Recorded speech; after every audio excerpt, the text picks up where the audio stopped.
तो self employment tax जो था हमारा, ठीक है। तो आपको सबको मेरी आवाज आ रही है, राइट? जी जी, आ रही है, बिल्कुल आ रही है आवाज। आवाज आ रही है। Great great one, thank you so much, thank you so much. जी आवाज आ रही एडजस्टमेंट है। हमारी ग्रॉस इनकम में से माइनस की जाती है एडजस्टमेंट। अच्छा, इस पर आप बिल्कुल परेशान ना होइएगा यार, कि हमें याद करना है या ये नहीं, याद कुछ भी नहीं करना। आप लोगों ने सिर्फ और सिर्फ अपने पास किताब रखनी है और हर फल चीजें जो हैं वो आप देखते देखते करेंगे, क्योंकि सिस्टम सारा का सारा जो यहाँ पे यूएस के अंदर जो चीजें हैं वो सारी सिस्टमेटिक है, ठीक है। एंड इसके अंदर कोई प्रॉब्लम वाली बात नहीं है, लेकिन आप लोगों को चीजें पता होनी चाहिए कि ग्रॉस इनकम क्या है, एडजस्टमेंट क्या है। अच्छा, ग्रॉस इनकम में से जब हम माइनस करते हैं तो एडजस्टेड ग्रॉस इनकम आती है, जिसे हम एजीआई कहते हैं। एजीआई में से हम आइटमाइज डिडक्शन या स्टैंडर्ड डिडक्शन माइनस कर देते हैं। ये ऐसी मिसाल है, इन्होंने क्या किया है कि ये क्या करते हैं कि ग्रॉस इनकम में से एडजस्टमेंट माइनस करके जो अमाउंट आता है उसमें से स्टैंडर्ड डिडक्शन निकालते हैं। स्टैंडर्ड डिडक्शन क्या होती है? स्टैंडर्ड डिडक्शन यूएस के अंदर, आप ये कहिए, पाकिस्तान में सैलरी वालों को कहा गया है कि 6 लाख तक की इनकम आपकी एग्जाम्प्ट है, 6 लाख से ऊपर जाएगी तो आपको टैक्स देना है। इसी तरीके से आप अगर इंडिविजुअल की बात करें तो आप कहते हैं कि यार कि 4 लाख तक की इनकम, ये अब 23 के अंदर 6 लाख की इनकम हो गई है, तो 6 लाख तक की इनकम इंडिविजुअल की, इंडिविजुअल बना दिया है कि नॉन सैलरीड पर्सन की, और 6 लाख ही सैलरीड पर्सन की। तो यूएस के अंदर इसे कहा जाता है स्टैंडर्ड डिडक्शन। सर। ये कह रहे हैं कि स्लो डाउन कीजिए अपना पेस। अच्छा जी, मैं भाई बड़ा स्लो डाउन कर लेता हूँ अपना पेस। हाँ, standard deduction and itemised deduction में पहला फर्क ये होता है कि स्टैंडर्ड डिडक्शन क्या होती है कि स्टैंडर्ड डिडक्शन आपको एक अमाउंट एलोकेट कर दिया गया है कि इससे ऊपर जाएंगे तो आपको टैक्स देना है, ठीक है। आइटमाइज डिडक्शन क्या होती है कि वो आप क्या करते हैं कि ये खर्चे हैं, मिसाल के तौर पे मेडिकल एक्सपेंस हो गया, टैक्सेस हो गए, जैसे state, local property and either income और सेल्स, ठीक है। 10,000 तक की ये है। इसके बाद इन interest expense, home and immovable investment, charitable contribution जिसे हम एजीआई लिमिट कहते हैं, और कैजुअलिटी। अब अगर मिसाल के तौर पे आपके पास ये खर्चे, medical, taxes, interest, charitable contribution, casualty या थीफ, ये स्टैंडर्ड डिडक्शन से ज्यादा है, तो आप उसे क्लेम कर लेंगे। मिसाल के तौर पे 1 लाख की ग्रॉस इनकम है, उसमें से मैंने 20,000 की एडजस्टमेंट निकाल दी, 80,000 बच गए। अब इस 80,000 में से मैंने, या अब डिसाइड करना है कि स्टैंडर्ड डिडक्शन माइनस करूं या आइटमाइज डिडक्शन माइनस करूं, ठीक है। तो पहले मैं देखूंगा कि मेरा स्टेटस क्या है। स्टेटस आपको बताता है कि आप सिंगल हैं, मैरिड हैं, मैरिड फाइलिंग सेपरेटली हैं, मैरिड फाइलिंग ज्वाइंटली हैं, हेड ऑफ हाउस होल्ड हैं या विडोअर हैं। स्टैंडर्ड डिडक्शन आपके स्टेटस के ऊपर डिपेंड करती है, ठीक है।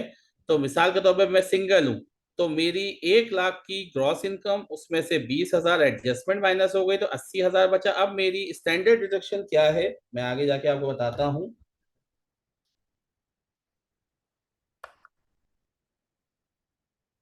ये रहा स्टैंडर्ड डिडक्शन 2022 के अंदर।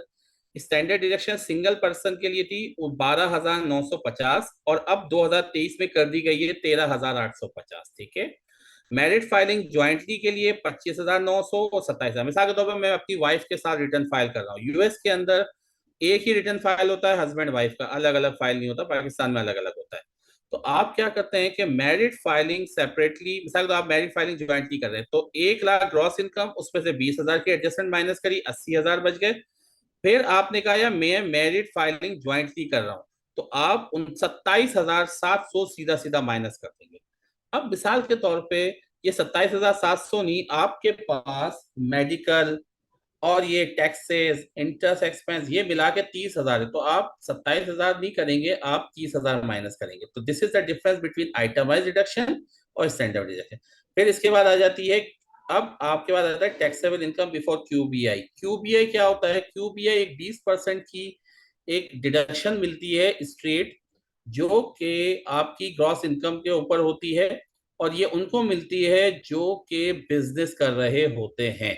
ये सैलरीड पर्सन को नहीं मिलती, ये बिजनेस पर्सन को मिलती है। फिर इसके बाद आपकी टैक्सेबल इनकम आ जाती है, ठीक है। तो इस तरीके से आप अराइव करते हैं अपनी टैक्सेबल इनकम। आगे आ जाइए। अब सबसे बड़ी बात यह है कि किसको रिटर्न कब फाइल करना चाहिए। सबसे बड़ी बात यह कि किसको रिटर्न फाइल करना चाहिए। तो यूएस के अंदर स्टैंडर्ड डिडक्शन को एक बेसिक यार्डस्टिक बनाया गया है। कुछ तो और भी चीजों को बनाया गया है, लेकिन स्टैंडर्ड डिडक्शन को बेसिक यार्डस्टिक बना दिया गया है कि बेसिक स्टैंडर्ड डिडक्शन, अगर एक बंदा $13,850 कमा रहा है, सिंगल है, तो 13,850, इससे ज्यादा कमा रहा है तो उसको रिटर्न फाइल करना है, वरना नहीं करना। इसी तरीके से मैरिड फाइलिंग, मैं और मेरे वाइफ जो है रिटर्न फाइल कर रही है, तो अगर मैं हम दोनों की इनकम मिला के 27,700 है तो हमें रिटर्न फाइल करना, वरना नहीं करना। मैं अपनी वाइफ के साथ सेपरेटली, मैं अलग अलग फाइल करना चाहता हूँ, मैं हम दोनों साथ रिटर्न फाइल नहीं करना चाहते, तो हर बंदे की 13,850 होनी चाहिए। इसी तरीके से हेड ऑफ हाउस होल्ड है तो उसकी 20,800 होनी चाहिए। ठीक है। तो अगर आपकी इनकम यूएस के अंदर इस स्टैंडर्ड डिडक्शन से ज्यादा है तो आपको रिटर्न फाइल करना है। इससे नीचे है तो ऑप्शनल है, कर दे तो अच्छी बात है, नहीं करें तो कोई फायदा नहीं। अच्छा, लोग करते हैं वहां पे क्योंकि वहां पे चाइल्ड टैक्स क्रेडिट और डिफरेंट क्रेडिट्स मिलते हैं। मिसाल के 2021 के अंदर, अभी जो पिछले से पिछले साल, वहां पे हर बच्चे के लिए उन्होंने $3,000 का क्रेडिट रखा था, और वो था रिफंडेबल। रिफंडेबल जो कि कन्वर्ट हो गया अब नॉन रिफंडेबल। ये मैं आगे समझाऊंगा कि रिफंडेबल क्रेडिट्स क्या होते हैं और नॉन रिफंडेबल क्या होते हैं। तो उनको मिल रहा था, तो जिसकी इनकम नहीं भी बन रही थी उससे रिटर्न फाइल किया, जिसके 5 बच्चे हैं, ठीक है, लेकिन उनको रिटर्न फाइल करनी जरूरी थी, लेकिन उन्होंने फिर भी रिटर्न फाइल किया। क्यों? क्योंकि 5 के हिसाब से 3,000 मल्टीप्लाई में 15,000 का उनको रिफंड मिल रहा है। तो वहां पे रिफंड के भी यूज किया जाए। ये तरीके से कुछ एजेड होते हैं, उनको थोड़ी सी ज्यादा लिमिट दे दी जाती है कि सही है, वो एजेड है, तो अगर वो इस 13,850 है तो कुछ थोड़ा सा अमाउंट उनका ज्यादा होता है, कि अगर वो 65 साल है या इससे ज्यादा है तो फिर उनके लिए थोड़ा सा और अमाउंट कर दिया जाता है ताकि उनको रिलैक्सेबल मिल जाए। ये तो हो गया किसको करना चाहिए। अब कब करना चाहिए? तो 15 अप्रैल, हर साल की 15 अप्रैल को आपको रिटर्न फाइल करना है। लेकिन अगर आप अपना रिटर्न फाइल करना भूल जाएं, या आपके डेटा मौजूद नहीं है, या कोई मसला आ जाए, तो आप एप्लीकेशन फाइल करते हैं फॉर्म 4868 के ऊपर 15 अप्रैल तक या 15 अप्रैल से पहले, और आपको ऑटोमेटिकली 6 महीने की एक्सटेंशन मिल जाती है। बट यहाँ पे एक बात याद रखिएगा, एक्सटेंशन आपको इनकम टैक्स रिटर्न फाइलिंग की मिलती है, टैक्स पेमेंट की नहीं मिलती। मिसाल के तौर पे मैं सेल्फ एम्प्लॉयमेंट हूँ, बिजनेस करता हूँ, $1,00,000 मुझे पता है मैंने कमाया, तो $1,00,000 के ऊपर मेरा टैक्स मिसाल के तौर $20,000 बनता है, तो मैं, और लेकिन मैं रिटर्न फाइल नहीं कर सकता किसी भी वजूहत की वजह से, तो मुझे $20,000 तो आज जमा करवाने हैं 15 अप्रैल को, लेकिन मैं अप्लाई करूंगा फाइलिंग के लिए, जो कि मुझे 6 महीने का टाइम मिल जाएगा। 15 सितंबर, मई, जून, जुलाई, अगस्त, सितंबर, अक्टूबर, 15 अक्टूबर तक मुझे टाइम मिल जाएगा इंडिविजुअल का। लेकिन 15 अक्टूबर तक मुझे पेमेंट का टाइम नहीं मिला है टैक्स का, सिर्फ और सिर्फ फाइलिंग का टाइम मिला। अगर मैं 15 अक्टूबर को पेमेंट करूंगा टैक्स की, तो मुझे पेनल्टी और सरचार्जेस के साथ करना होगा, इंटरेस्ट, पेनल्टी एंड सरचार्जेस तीनों पे करने होगा। ठीक है। अब सर, आगे मैंने स्टैंडर्ड, पार्ट मिस हो गया था, जो डिस्कनेक्शन, वहां से रिपीट कर सकते हैं जी जी, प्लीज? कहाँ से बताइएगा, कहाँ से? जो आप लास्ट स्लाइड पे थे ना, जब आपका डिस्कनेक्शन हुआ था। मुझसे तो मैं बहुत आगे आ चुका हूँ। हाँ, क्योंकि मैं उसको लॉगिन कर रहा था, लॉगिन हो नहीं रहा था, अभी जाके लॉगिन हुआ ही है। अच्छा, ये तो मैं बहुत आगे जा चुका हूँ अब तो। सर ये रिकॉर्डिंग देख लें, आप 35। रिकॉर्डिंग देख लीजिएगा, या मैं थोड़ा सा रिपीट, चलें थोड़ा सा रिपीट कर देता हूँ। ठीक है। रिकॉर्डिंग तो देख लूंगा, आ, दैट्स नॉट इशू, बट ये है कि बीच का अगर पार्ट मिस होगा तो फिर आगे की चीज मुझे समझ ही नहीं आएगी ना, तो फिर मुझे उसका आज इससे की कोई क्लास ड्रॉप ताल्लुक करनी नहीं है। पड़ेगी। नहीं नहीं नहीं, आप ड्रॉप ना कीजिए, नाराज ना होइए। आप अच्छा, आप कहाँ तक थे? जी सर, यहीं पर था जो आप लास्ट में आए थे ना, आइटमाइज डिडक्शन, वो पार्ट आपने स्टार्ट शायद किया था जब। तो यही था बस, आइटमाइज डिडक्शन से ऊपर सिर्फ एडजस्टमेंट थी, हमने खत्म कर दिया था। आइटमाइज डिडक्शन होती है और स्टैंडर्ड स्टैंडर्ड डिडक्शन और आइटमाइज डिडक्शन आपको समझ आ गया था? ये आइटमाइज में तो मेडिकल एक्सपेंस वगैरह है वो। ये सारी लिस्ट जो है, ये सारी लिस्ट जो है वो आ जाती है। ठीक है। मैं रिपीट कर देता हूँ, मैं रिपीट कर देता हूँ।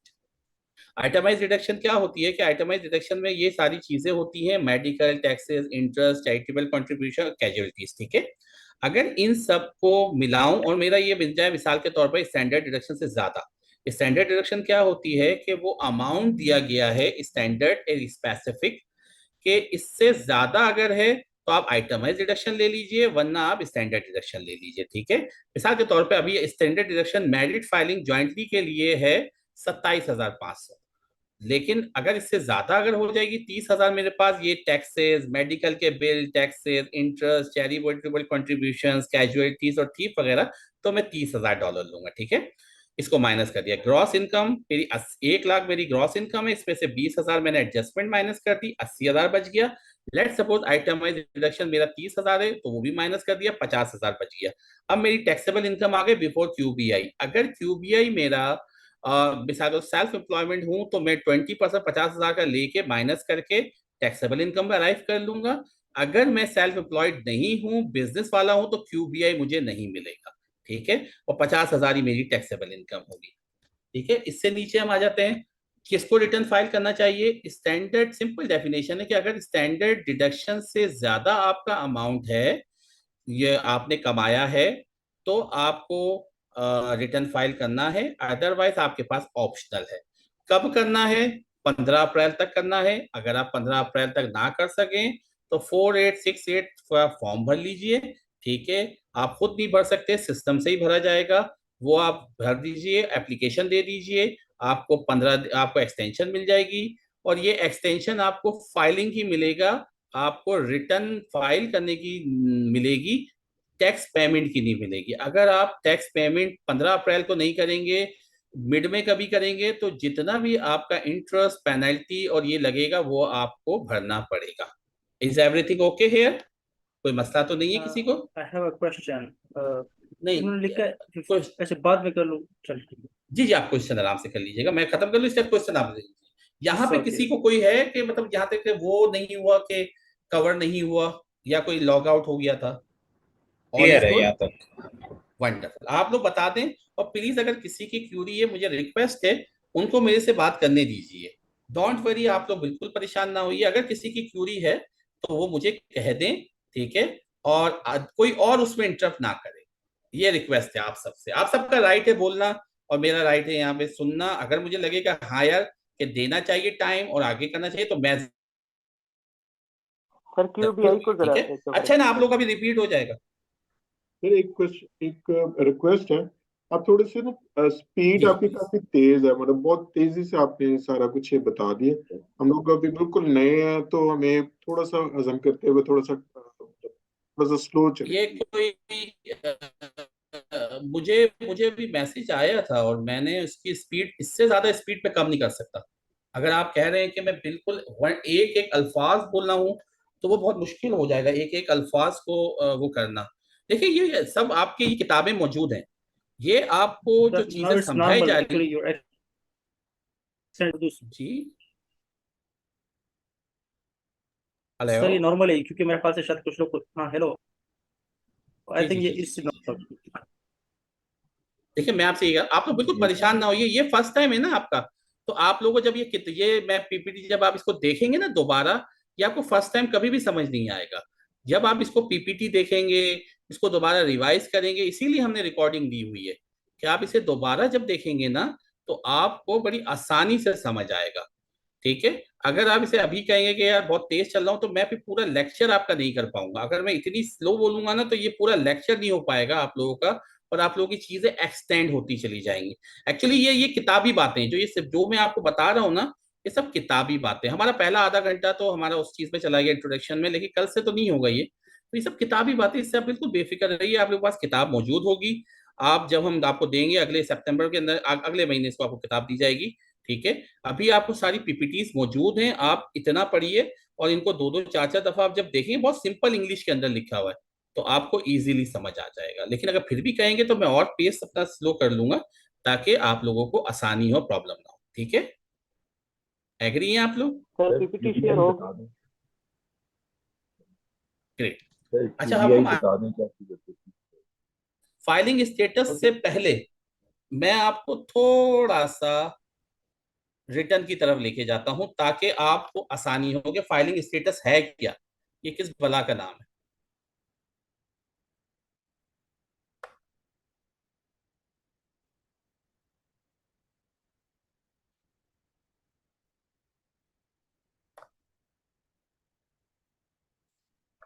सबको नजर आ रहा है?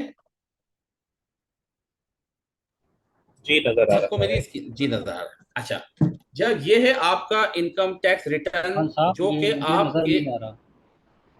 आपको नजर नहीं आ रहा? जी सर करंटली स्क्रीन ब्लैंक है।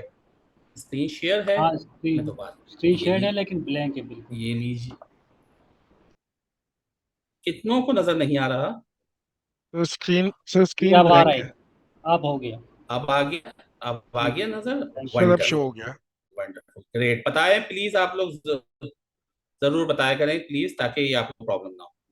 हम यहाँ मिलके ही करेंगे सारे काम यार, इसमें कोई मसले वाली बात नहीं। मेरा पेज ज्यादा है, मुझे बता दें। मैं अगर सही नहीं है इसको समझ दिया, मुझे बता दें, रिलैक्स होकर बताएं, टेंशन वाली कोई बात नहीं है। ठीक है, आगे आते हैं। देखिए, ये आपका इनकम टैक्स रिटर्न है जो कि आपको सिस्टम के ऊपर सेम मिलेगा। ठीक है, इसका एक एक अल्फाज आपको, जब मैं सिस्टम के ऊपर रिटर्न लेके जाऊंगा तो इसका एक, पहले जब आप इनकम टैक्स रिटर्न खोला जाता है सिस्टम के ऊपर, तो उससे पूछता है फाइलिंग स्टेटस बताओ।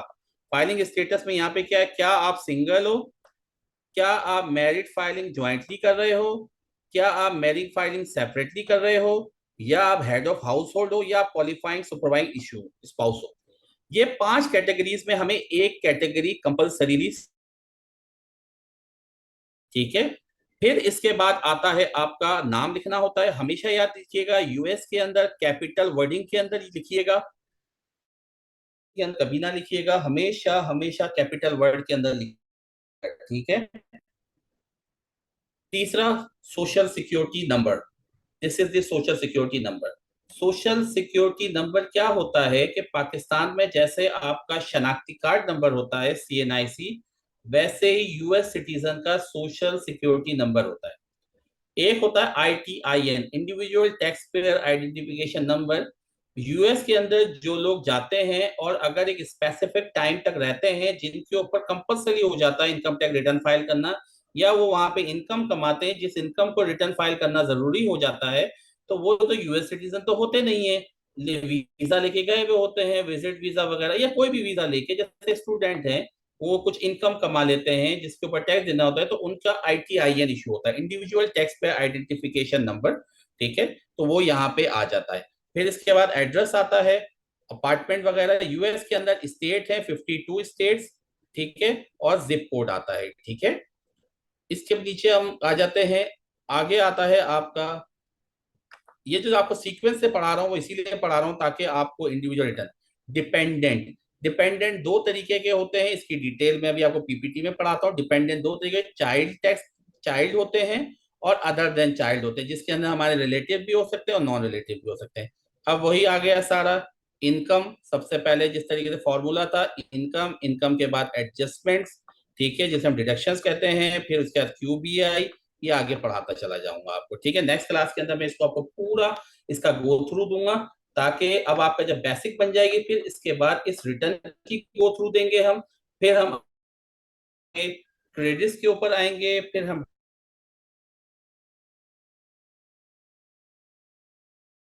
और फिर हमारा जब ये 1 से 1.5 हफ्ता आपकी एक चीजें काम आती हैं, इसके बाद हम अपना प्रैक्टिकल रिटर्न के ऊपर जाएंगे तकरीबन 2 हफ्ते के बाद या 1.5 हफ्ते के बाद, ताकि अब आप, फिर आपको सिनेरियो दिए जाएंगे।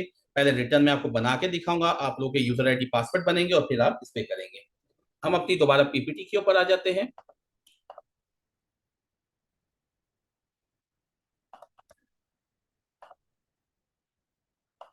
फाइलिंग स्टेटस, आप सबको स्क्रीन नजर आ रही है, राइट? जी सर, आ रही है। फाइलिंग स्टेटस, ठीक है। फाइलिंग स्टेटस में सबसे पहले होता है सिंगल। सिंगल का मतलब ये है कि 31 दिसंबर तक अगर उसकी शादी नहीं हुई, शादी हुई थी, शादी टूट गई, ठीक है, अनमैरिड है, लीगली सेपरेटेड हो गया, अनमैरिड है, ठीक है, वो बंदा सिंगल कहलाएगा 31 दिसंबर तक। अब अगर मिसाल के तौर पे 31 दिसंबर को वो एक बार के अंदर है, या वो एक पार्टी के अंदर बैठा हुआ है, जिसे न्यू ईयर पार्टी कहा जाता है उनके यहाँ, तो वो 11 तारीख को उन दोनों को, एक दोनों को पसंद आ गए, ठीक है ना। और अब 11 तारीख तक तो वो जो लड़का और लड़की था वो दोनों सिंगल थे, लेकिन पता चला कि 11:30 या 11:58 पे उन दोनों ने चर्च में शादी कर ली या लीगली मैरिड हो गए, ठीक है। तो उसका रिटर्न फाइल होगा उस साल का, ज्वाइंट रिटर्न फाइल होगा, ठीक है। सिंगल फाइल नहीं होगा। इसी तरीके से मैरिड फाइलिंग सेपरेटली, अच्छा मैरिड फाइलिंग सेपरेटली जो होता है, अब किसी क्या मैसेज किया, आवाज ब्रेक हो रही है, आप सबको वाकई मेरी आवाज ब्रेक लग रही है? यस जी आवाज ब्रेक यस, हो रही है। ठीक है। सिंगल फाइलिंग जो थी आपकी, सिंगल फाइलिंग का मतलब ये है कि 31 दिसंबर तक अगर किसने अपना रिटर्न फाइल कर दिया, ठीक है, सिंगल है, अनमैरिड है या मैरिड था तो वो एक दूसरे से अलग हो गए हैं, इसे कहेंगे हम सिंगल रिटर्न। अब ज्वाइंट रिटर्न का मतलब ये होता है कि 31 दिसंबर को दोनों ने शादी कर ली, ठीक है ना, या 31 दिसंबर को शादी कर ली, ठीक है, हाँ मतलब लेकिन क्या इन दोनों ने दोनों शादी करी, if married during a file joint return may be file provided the parties are married at the year. 31 दिसंबर को दोनों ने शादी कर ली, ज्वाइंट हो गया, ठीक है। अब अगर वही बात है कि अगर ड्यूरिंग द ईयर उन्होंने आपस में डाइवोर्स हो गया दोनों के, आ गया जी married filing separately. Married filing separately अपनी सवाबदीद के ऊपर होता है, हस्बैंड वाइफ चाहें तो ज्वाइंट रिटर्न फाइल कर लें और चाहें तो दोनों सेपरेटली रिटर्न फाइल कर लें, दोनों होता है। क्वालिफाइंग विडो का मतलब क्या होता है? क्वालिफाइंग विडो का मतलब ये होता है कि आप क्या हस्बैंड डेथ कर गया, अच्छा विडो का मतलब ये, अब आपका विडो का मतलब ये कि ये स्पाउस जेंट्स भी हो सकता है और लेडीज भी हो सकते हैं, तो जरूरी नहीं है कि ये जब भी मैं स्पाउस की बात करूंगा तो हस्बैंड या वाइफ, ठीक है ना। तो आप क्वालिफाइंग विडो ये कि 1 साल हुआ, ठीक है,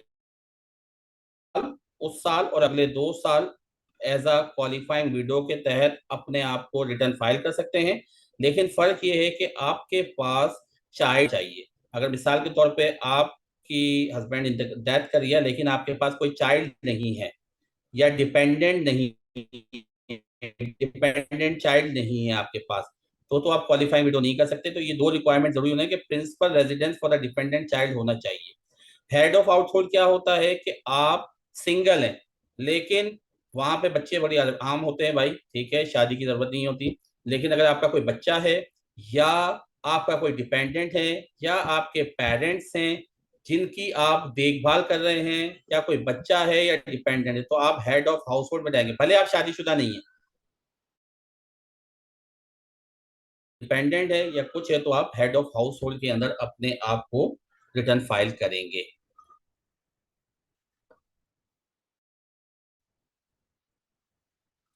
इसके बाद आ जाता है डिपेंडेंसी। डिपेंडेंसी का मतलब ये होता है कि क्वालिफाइंग चाइल्ड होते हैं और क्वालिफाइंग रिलेटिव होते हैं, ठीक है।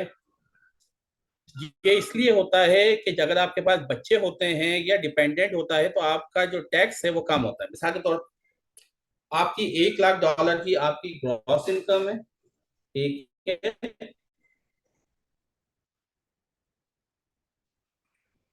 आपके पास $20,000 आपने एडजस्टमेंट कर दी तो आपके पास बच गए $80,000। $80,000 में आपका स्टैंडर्ड डिडक्शन या आइटमाइज डिडक्शन में से मैंने कहा आइटमाइज डिडक्शन लेता हूँ 30,000 की, बच गए 50,000, ठीक है।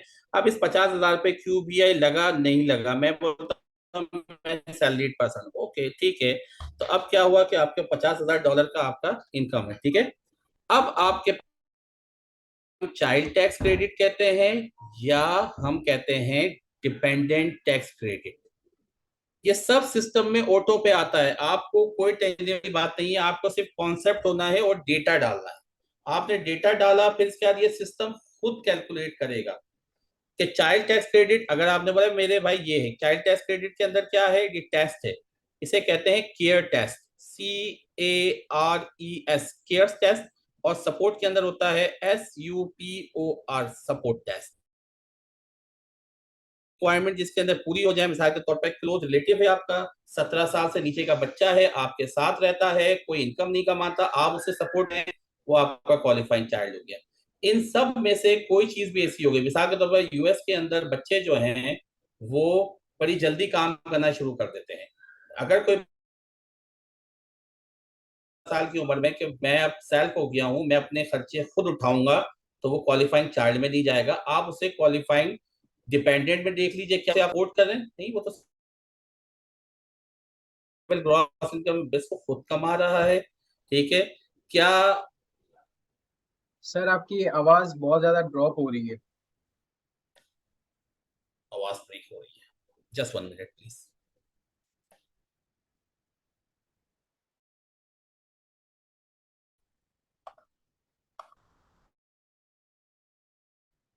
मैंने इंटरनेट दोबारा चेंज किया है, एक सेकंड रुकिएगा प्लीज।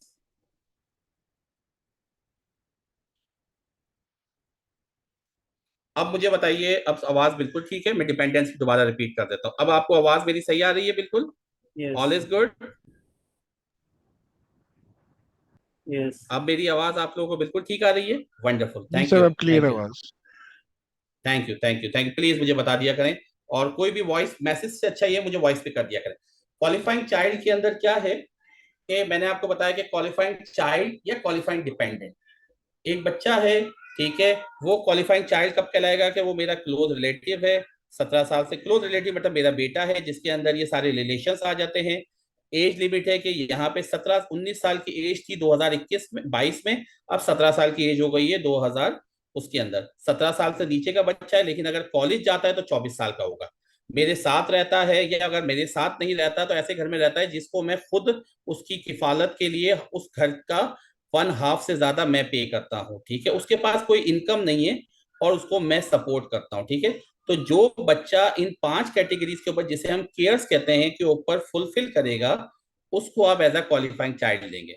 अब मिसाल के तौर पर मेरे पास 3 बच्चे हैं और ये तीनों के तीनों इस कैटेगरी में आते हैं, तो $50,000 मेरी टैक्सेबल इनकम थी, इसमें से मैं अब है $2,000, ठीक है ना। तो मैं $50,000 पे मेरा टैक्स अप्लाई हुआ 15%, मिसाल के तौर पर $15,000। मेरे 3 बच्चे हैं तो $2,000 पर बच्चा मुझे मिल रहा है, तो 6,000, तो 15,000 जो मेरी टैक्स है उसमें से 6,000 माइनस हो जाएगा और 9,000 मुझे टैक्स देना होगा। लेकिन अगर मिसाल के तौर पर मेरे पास कोई बच्चा नहीं है, ठीक है, लेकिन मेरे पास मेरे माँ बाप हैं, वो मेरे साथ नहीं रहते, लेकिन मैं उनके जहां रहते हैं उनका घर का खर्च पूरा करता हूं, तो वो मेरे डिपेंडेंट हो गए, तो मुझे 500 का क्रेडिट मिल जाएगा।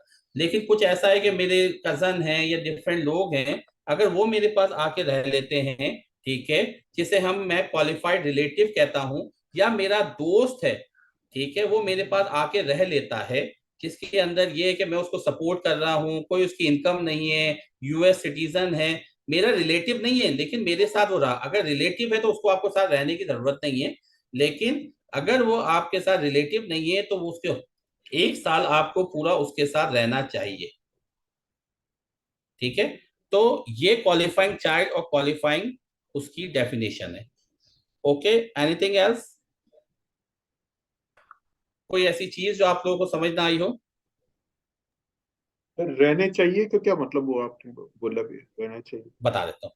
देखें, यूएस के अंदर रहना नहीं चाहिए का मतलब ये है कि रिलेटिव है मेरा ना, ठीक है ना, मैं उसे सपोर्ट करता हूँ, वो कुछ कहीं और रहता है, ठीक है ना, वो खा पी नहीं सकता, वो कुछ ऐसे ही उसकी कोई प्रॉब्लम है ना, ठीक है, लेकिन वो मेरा रिलेटिव है, तो मैं उसे एज क्वालिफाइड डिपेंडेंट कह दूंगा। लेकिन अगर वो मेरा साथ रिलेटिव नहीं है, मेरे साथ मेरी गर्लफ्रेंड है, ठीक है, मेरी शादी नहीं हुई इससे, ठीक है, तो वो मेरी रिलेटिव तो नहीं हुई, लेकिन ऊपर का support, gross income limitation, precludes, only citizen US citizen होना चाहिए, लेकिन वो मेरी रिलेटिव नहीं है। 5 टेस्ट के ऊपर वो पूरी नहीं होता थी, लेकिन वो उसने मेरे साथ पूरे साल रही है, ठीक है, वो मेरे साथ पूरे साल रही है, ठीक है।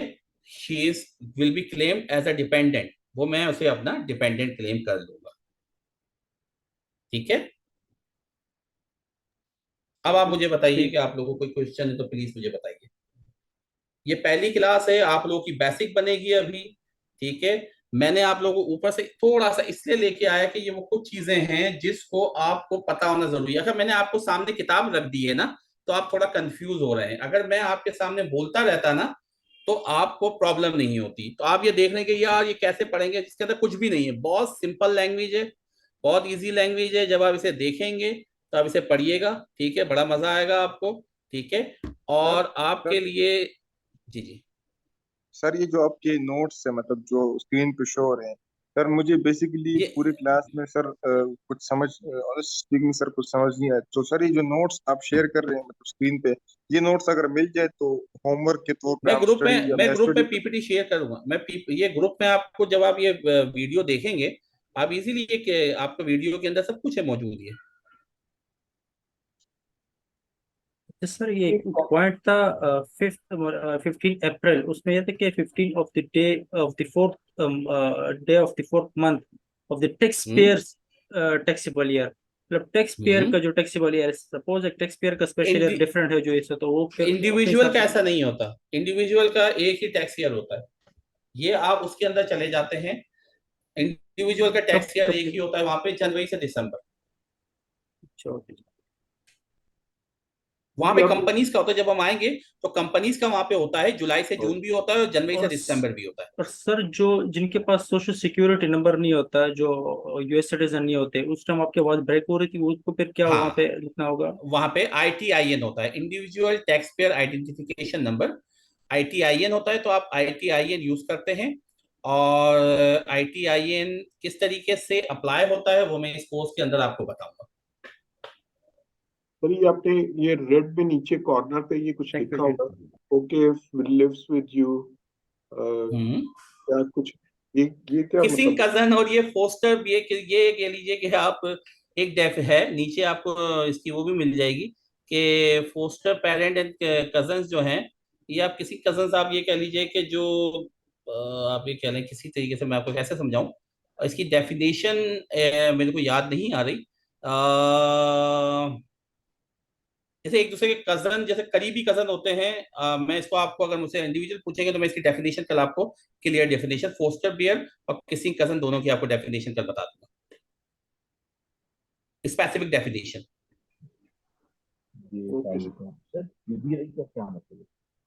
तो सर एक एक चीज, ये जो क्वालिफाइंग डिपेंडेंट है उसमें अगर जैसे बच्चा अंडर एज है, 17 ईयर्स के अंडर है, और वो पार्ट टाइम जॉब हम्म। कर रहा है, तो वो उसको उसकी एडजस्टमेंट कैसे होगी?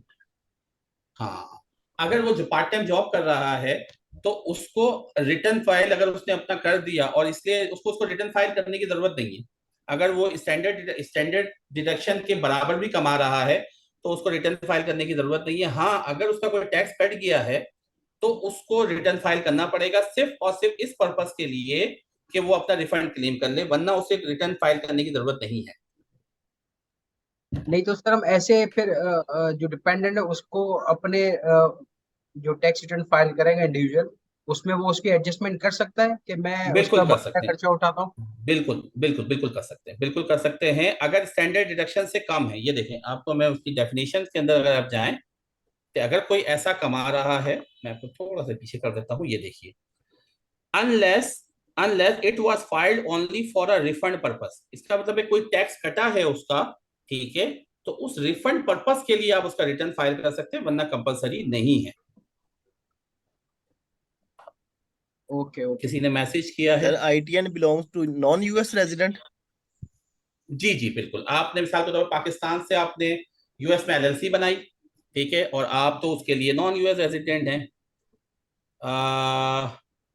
तो मुझे मैसेज कर दिया, a relative known well enough to be greeted with a kiss. ठीक है। तो हाँ, क्या आप मुझे को पूछ रहे थे? सॉरी, किसी ने मुझसे कुछ पूछा था अभी। हाँ, जो अगर आप ये किसी पाकिस्तान के कसन अंदर, का जी जी जी, पोस्टर्स भी आता है, बिल्कुल ओके, सर, ये डेफिनेशन जी है। जी, ठीक है, वंडरफुल। मैं इसको मोर इलेबरेट आपको कर दूंगा, ठीक है। Thank you so much. Google आप लोग के एक्सेस में है, आप लोग बिल्कुल देख सकते हैं, ठीक है। हर चीज इस टिपिकली मुझे एक एक वर्ड की आपको मैं वो करूं तो वो आपके लिए भी मसला हो, मेरे लिए भी होगा। ये बहुत ही डिटेल्ड है, ठीक है। इसके अंदर भी अगर 500 चीजें लेना चाहें, तो अगर किसी ने करना चाहे तो वो इजीली निकाल सकता है, उसके अंदर कोई सी मसले वाली बात है। अगर किसी को डेफिनेशन पता है तो बिल्कुल पता है, ताकि हम इसको कर लें। आगे चलते हैं। तो जो मैं आपको कह रहा हूँ कि ITIN क्या है कि अगर आपने यूएस के अंदर LLC बनाई है, ठीक है, और आप पाकिस्तान में मौजूद हैं, अब आपको रिटर्न फाइल करना है क्योंकि आपने इनकम वहाँ कमाई है, तो आपको क्या करना होगा? आपको ITIN अप्लाई करना होगा, individual tax payer identification number, क्योंकि आपका सोशल सिक्योरिटी तो है ही नहीं। तो जो ITIN होता है, this is only for the filing the return. Sir इसमें एक क्वेश्चन है कि LLC तो एक बिजनेस है और ITN इंडिविजुअल को रिप्रेजेंट करता है या बिजनेस को रिप्रेजेंट करता है? आपका जो सिंगल मेंबर एलएलसी होती है उसका रिटर्न आपका आईटीआईएन की बेस पे फाइल होता है। ओके, पार्टनरशिप का रिटर्न भी इंडिविजुअल के K1 के अंदर जाके फाइल होता है। ठीक है। ठीक है, इस टॉपिक से रिलेटेड जो जो सवाल है मुझे कीजिए ताकि मैं इसको क्लोज करूं। और सर ये ग्रॉस जी इनकम बताइए। ग्रॉस इनकम टेस्ट लिखा हुआ है, क्वालिफाइंग चाइल्ड के लिए नहीं है, इसका क्या मतलब है? ग्रॉस इनकम टेस्ट क्या? Gross income test C test does not apply to a qualifying child. जी आ जाइए।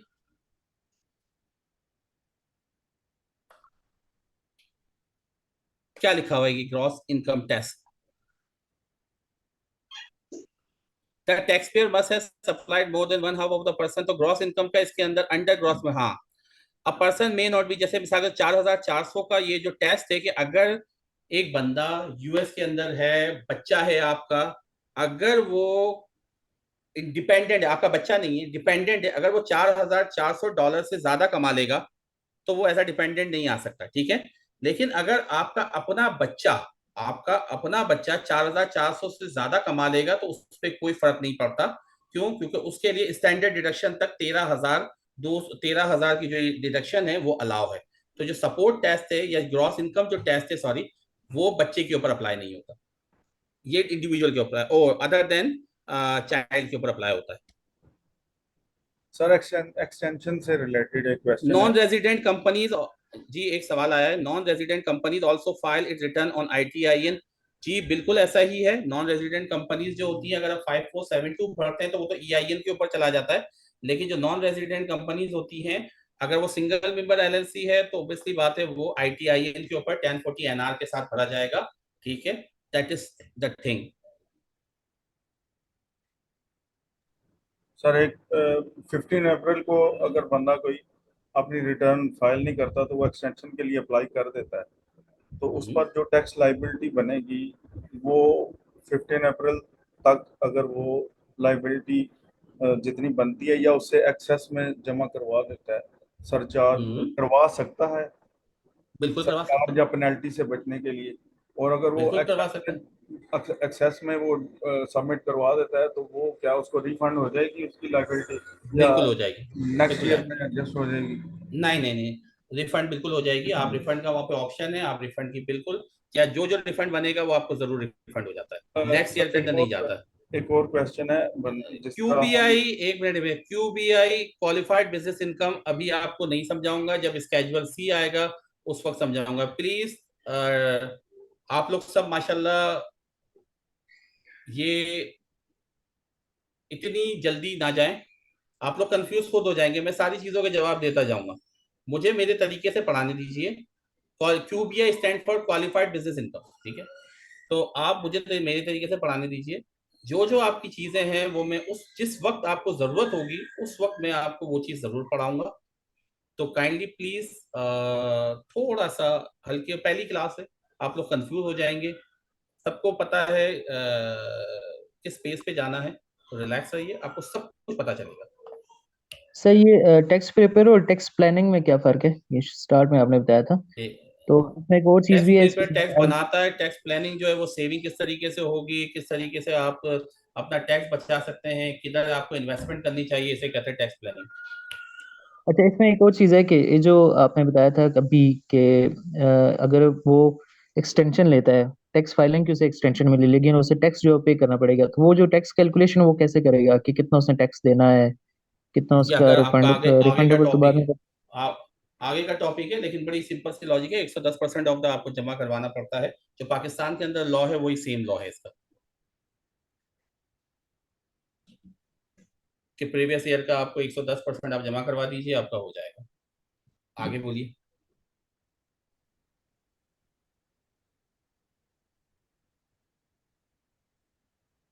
More questions? सर नॉर्मली यहाँ पर जो पाकिस्तान की बात करें तो ज्यादातर बंदे जो है अपनी वो फाइलर भी नहीं होते, यानी इस पर रजिस्टर नहीं होते, अपनी टैक्स इनकम को भी टैक्स अवेडर्स हैं, तो वहाँ पर भी ऐसा है। और अगर उनको डिडक्शंस मतलब डिडक्शंस के पर पूरा नहीं उतरते, यानी उनके बिलो द डिडक्शन है उनकी इनकम, तो वहाँ पर भी ऑडिट हो सकता है। जैसे यहाँ पर है बिल्कुल होता है। बिल्कुल आता है, बिल्कुल होता है। वहां पे उनके अपने उन्होंने लगाए हुए हैं, उन्होंने $80 बिलियन अभी अपना इन्वेस्ट किया है इस सिस्टम के ऊपर कि वो सब वहीं पड़ी है दरवाजा। सर एक और बात के, यहाँ जैसे हम यहाँ पर वेल्थ स्टेटमेंट जो है वो प्रिपेयर वहां पे वेल्थ स्टेटमेंट नहीं होता। हाँ ओके सर। अच्छा, ये मैंने सर ये सवाल उठाया भी सर था कि यार आप सर लोग वेल्थ सॉरी स्टेटमेंट। जी जी सर, सर प्लीज प्लीज फरमाइए। सर, ये वेल्थ स्टेटमेंट क्या होता है सर, मतलब? हाँ हाँ, मैं बता देता हूँ। पाकिस्तान के अंदर जो टैक्स होते हैं ना, तो पाकिस्तान में माशाल्लाह हमने इतनी इतनी प्रॉपर्टीज बना तो लेते हैं, लेकिन उसकी रिकंसिलिएशन नहीं दे पाते। तो पाकिस्तान के अंदर, ये पाकिस्तानी लॉ के हिसाब से इन्होंने पूछा है कि पाकिस्तानी लॉ के अंदर एक वेल्थ स्टेटमेंट का कॉन्सेप्ट है कि reconciliation of your inflow and outflow, कि कितना पैसा आया। अब आप जरा मुझे बताइए कि प्रॉपर्टीज तो आप बोल रहे हो 1 करोड़ रुपए की है, ठीक है ना, ये तो यार आपने टैक्स तो दिया ही नहीं है। मोहसिन साहब, हैंड आउट वगैरह नहीं दिए जा सकते, सॉरी, क्योंकि आप प्लीज कंफ्यूज हो जाएंगे। आप लोग क्यों नहीं समझ रहे कि आप लोग के पास रिकॉर्डिंग है, सब कुछ है। प्लीज हैंड आउट अगर मैं दे दूंगा, चीजें दे दूंगा, तो मुझे आपको किताब देने में कोई मसला नहीं है, लेकिन आप उस चीज को समझ नहीं पाएंगे। आप वो सवालात मुझसे करेंगे जिसका सबके से ताल्लुक नहीं होगा। प्लीज मुझे पढ़ाने दीजिए, आपको जो चाहिए आप प्लीज, मैं आपको टैक्स प्रिपेयर बना रहा हूँ।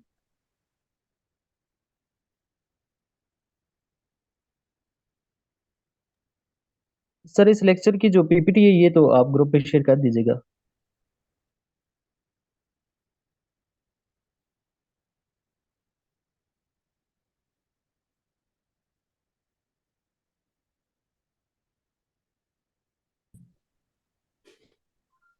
हेलो, आवाज आ रही है आप लोगों को मेरी? जी जी सर, आ रही है। हेलो। जी सर आ रही है। जी, तो आप बिल्कुल ट्रस्ट रखिए, अगर मैं आप लोगों को चीजें दे दूंगा ना, तो क्या होगा कि आप उन उन चीजों के सवालात करेंगे जो उस टॉपिक से बिल्कुल भी डिपेंड नहीं करेगा। क्योंकि देखें ना, हम भी जब स्टूडेंट थे ना, तो हम भी कोशिश करते कि यार वो चीज बूझे जिससे थोड़ा सा टीचर फंस जाए। ये यार किसी में एक छोटी सी है ना, जोकिंग होता है ये। तो प्लीज ट्रस्ट कीजिए, मुझे यहाँ पे आपको सिखाना है, मुझे आपसे कोई पेपर नहीं डलवाना। मुझे आपको यूएस, मुझे पता है आप लोगों को क्या क्या काम आएगा। ये किसिंग चाय, किसिंग कजन, फोस्टर बियर, ये कोई काम नहीं आता, ठीक है। चाय, क्वालिफाइंग चाय, ये वो यही काम आता है। जो आपकी छोटी मोटी चीजें होती है ना, तो वो आपको उतना तो इसको भी नहीं पता होता रिटर्न वाले को, जो आपको डेटा दे रहा होता है। तो दैट्स वाई, तो प्लीज थोड़ा सा कीजिए। मैं आपको पहले देना कोई मुझे मसला नहीं है, लेकिन उसके अंदर अननेसेसरी सवाल निकलेंगे। कोई और सवाल, ताकि मैं इस क्लास को खत्म करूंगा। सर ये जो आज आपने क्लास ली है इसकी जो पीपीटीज है ये अगर काइंडली आप हमारे साथ शेयर कर लें क्योंकि इसमें सारी डेफिनेशंस है ना, चीजें हैं जैसे चलिए, मैं अभी कोशिश आपने करूंगा कि ये बताई हैं। पीपीटी आपको आपको पीपीटी, क्योंकि मैं इसको एक रेगुलर वो बनाऊंगा, तो अगर कहते ये हैं तो उसको क्योंकि कर ये दूंगा। चीजें थोड़ी सी सारी डेफिनेशंस है ना तो ये हमें थोड़ी सी याद करनी पड़ेंगी। ओके तो ओके ओके, कर ताकि लें। हमें क्योंकि ये लेकिन एक बात वीडियो से तो बताऊं, नहीं पता चल सकता। कोई मसला नहीं, कोई मसला नहीं, कोई मसला नहीं, मैं आपको दे दूंगा। और बोले, अभी मैं एडमिन को दे दूंगा, एडमिन आपसे शेयर कर लेंगे। और सर फरमाइए। मेरे दो क्वेश्चंस हैं। एक तो ये है कि फाइनेंशियल ईयर इनका स्टार्ट कब से होता है और एंड कब जाके होता है, ठीक है। जनवरी टू दिसंबर। और दूसरा है जनवरी टू दिसंबर, जी। ठीक है। और दूसरा ये है कि 15 अप्रैल तो इनकी है ना लास्ट डेट फाइलिंग की। तो हम्म। फाइलिंग स्टार्ट कब होती है? 23 जनवरी से, 22 जनवरी, 23 जनवरी से शुरू हो जाती है। ठीक, थैंक यू।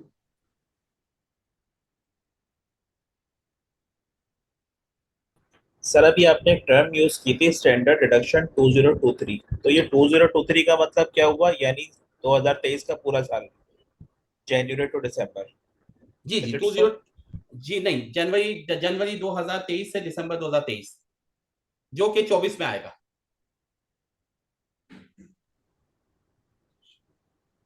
तो डिडक्शन 2023 का मतलब पिछला साल, यानी साल 2022 पूरा? नहीं नहीं, 202 का मतलब है पिछला साल, जो कि जनवरी 22 से दिसंबर 22। 2023 का मतलब है जनवरी 2023 से 31 दिसंबर 2023। जनवरी 2023 की दिसंबर 2023 के अंदर जो फाइलिंग होगी वो जनवरी 2024 से 18 अप्रैल 2024 तक होगी। ठीक है, नहीं शुरू में आपने असल में बताया था स्टैंडर्ड डिडक्शन 2023, तो उसका पीरियड कवर्ड में से पूछ रहा हूँ। वही तो बता रहा हूँ आपको मैं। आप खुद जनवरी कह रहे हैं ना 2023 का मतलब 2023, तो 2023 जनवरी 23 से दिसंबर 23। ठीक है, बहुत शुक्रिया। एक्चुअली हमारे पास लॉ बाद में आते हैं, इनमें क्या होता है कि ये पहले ही ना दिसंबर जब 2022 का हो जाता है तो फिर वो अगले साल के लिए लॉन्च करना शुरू कर देते चीजें।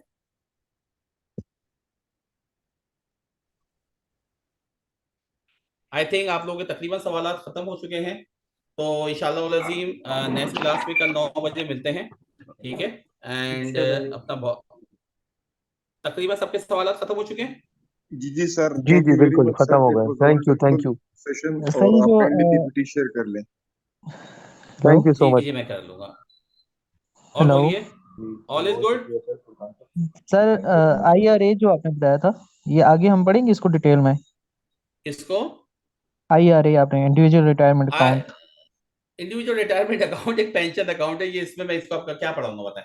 ये नहीं पढ़ना आपने, ये कॉन्सेप्ट लेना है आपने। इसका फॉर्म मिलता है आपके पास, जब आप फॉर्म्स की कैटेगरी में जाएंगे तो अगर किसी ने इंडिविजुअल IRA अगर किसी ने इन्वेस्टमेंट की होगी तो वो आपको कॉन्सेप्चुअली पता चलेगा कि IRA के अंदर आपके पास सिर्फ इतना आ जाएगा मैंने IRA में कंट्रीब्यूशन की है, तो उसका आपने क्या करना है, उसको आपने डेटा से डालना है, सिस्टम ने कैलकुलेट करना है।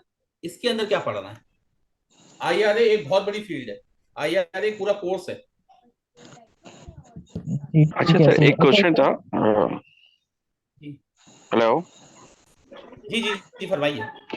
क्योंकि डिफरेंट लोगों को डिफरेंट फॉर्म्स फिल करने हैं, तो कोई ऐसी समरी मिल सकती है जो कि पता चल सके कि कौन सा फॉर्म किस लेवल पे किसके लिए मैंडेटरी है, कोई मैं ये समराइज फॉर्म बताऊंगा। में इसकी मिल जाए। जी जी ये अभी तो पहली क्लास हुई है यार। अभी तो सब पता चलेगा कि कौन सा फॉर्म है, वो किधर किधर यूज होगा, 1099 के फॉर्म आएंगे, अभी तो बहुत कुछ आएगा आपके पास। अभी तो ये बिल्कुल बेसिक है आपका। अच्छा, इसमें ग्रॉस इनकम में एक टर्म थी, एलिमनी रिसीव्ड, ये क्या होता है सर? एलिमनी का मतलब क्या होता है? जब दो लोगों में अलहदगी होती है तो बीवी शौहर से मांगती है एलिमनी। तो ये भी टैक्सेबल होती है?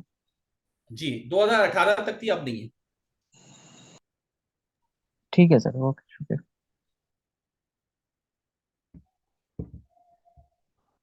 अगली दफा मैं सोच रहा हूँ कि एक एक वर्ड की डेफिनेशन लेके आ जाऊं मैं। चले जी, बहुत बहुत शुक्रिया। मुझे बड़ा मजा आ रहा है आप लोगों के साथ। आप लोग बिल्कुल खिले उससे मेरे से सवाल किया करें, ठीक है, परेशान बिल्कुल ना हो। जो भी सवाल है देखें, मैं यहाँ पे, मुझे पता है कि मैं काम करता हूँ ना, तो मुझे पता है, मैं मेरा माइंड ये कि मैं आपको सिखाऊं, ठीक है। ये छोटी छोटी किताबी बातें तो पूरी किताब जब आपको मिल जाएगी पढ़ लीजिएगा, ये आपको पेपर पास नहीं करना।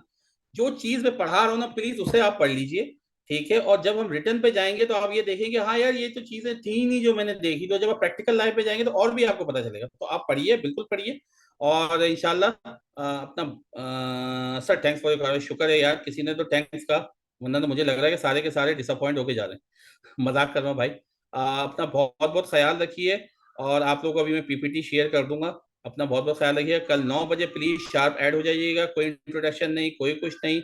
अपना बहुत बहुत ख्याल रखिए, और बहुत कुछ है अभी सीखने के लिए, टेंशन ना लीजिए, ठीक है। अपना बहुत बहुत ख्याल रखिएगा। अस्सलाम वालेकुम।